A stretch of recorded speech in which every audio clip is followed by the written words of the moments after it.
why people do what they do? The people who go after their stuff, what makes it worth it? It's got to be your passion. You got to love it, ladies and gentlemen.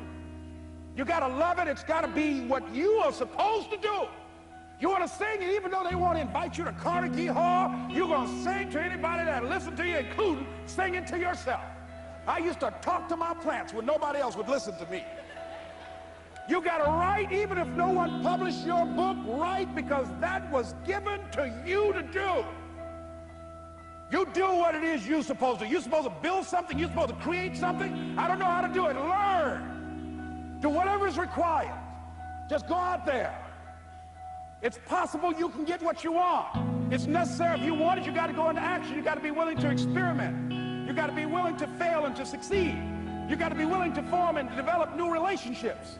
It's you, it's on you. You got to make that happen. Nobody's going to bring it to you on a silver platter and say, here's your dream manifested. No, it's hard. Yes, it's hard. It's difficult. Yes, right. And it's worth it.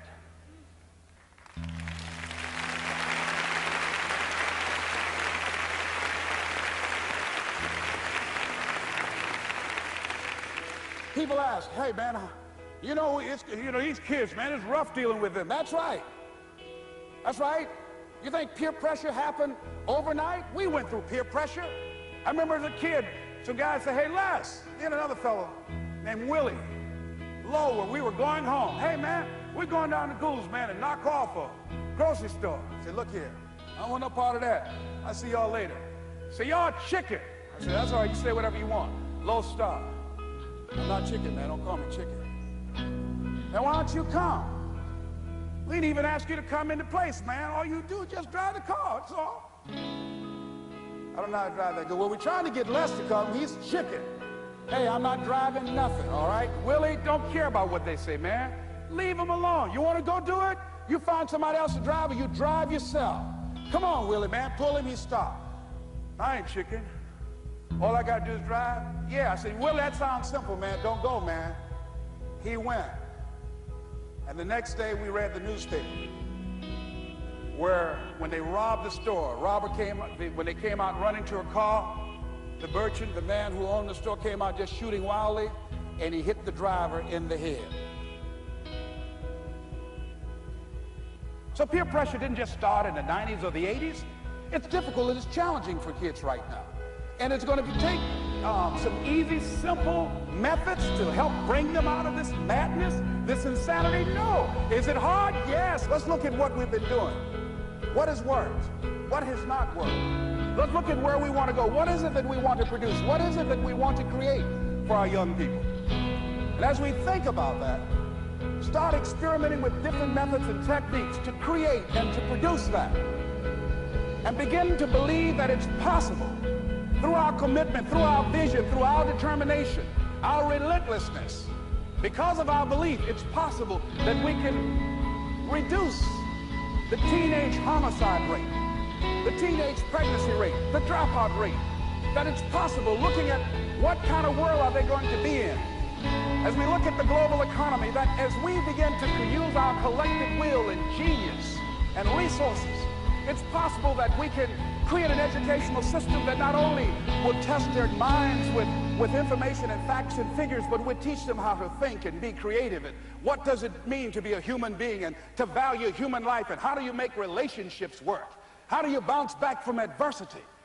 It's possible that we can give them a curriculum that will give their lives a sense of purpose and direction and meaning, and teach them how to begin to know and operate on a higher level of being, where they become assets to our society rather than liabilities. What if we leave here with that kind of consciousness that it's possible, as opposed to saying we have to write this generation off, that it's possible that we were born for such a time as this and that, that maybe someone here has the idea or the method or some plan of action or an approach that can resolve many of the problems that we're facing with young people today.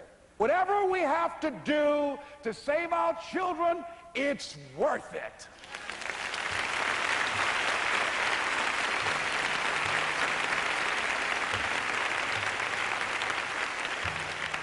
So that brings me to the final step, that it's necessary for us to begin to look at the future and know that it's possible that we can have our dream. Yes, it is. Other people have done it, then we can do it. We fail a lot of times. Well, a lot of other folks fail, and eventually they came back and they succeeded. So it's possible we can have what we want. And we know that we want to get it. It's necessary that we align ourselves with people that think like we do. It's necessary we get negative, do-nothing people out of our lives. It's necessary we never stop learning and growing and developing ourselves. It's necessary that we never give up. We know that it's you, it's me. It's being responsible for our stuff and deciding that we're going to keep on keeping on, that we're going to find a way to win or find a way to make it happen. And we know it's hard. It's not going to be a picnic. Yes, it's hard. It's hard. And we will do it hard. And once we do it hard and we go through it, we realize it was worth it. And once you discover it was worth it, it is done. It's done.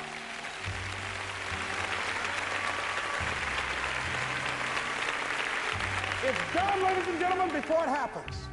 Well, here's what I'm suggesting to you. That when you're working, you have a wall to break through. Let's say a friend of mine he runs a marathon, and he says, when he's running the 26-mile marathon, he said, let's say that hypothetically, that 18th mile is the wall. He said, Les, when you get there and you're running, he says, everything in you is telling you to stop, to give up. Every muscle is aching, and you're saying to yourself, I can't do it. I can't do it.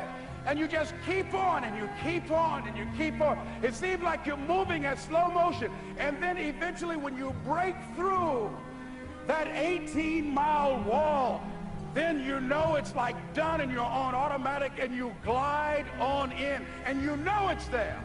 You know you're going to get to the finish line. And we've all had experiences where we were working on something, and we knew it was possible. And we did those things that were necessary to bring it into reality. We took the responsibility to make it happen. Other people couldn't see it. A lot of people didn't believe it. You were attacked. You were criticized. People were opposing you, but you kept on doing it. It was hard. It was rough. It was difficult. But to you, it was worth it. And eventually you got to a level you know, can nothing stop me now. I'm on the move. I'm on the move.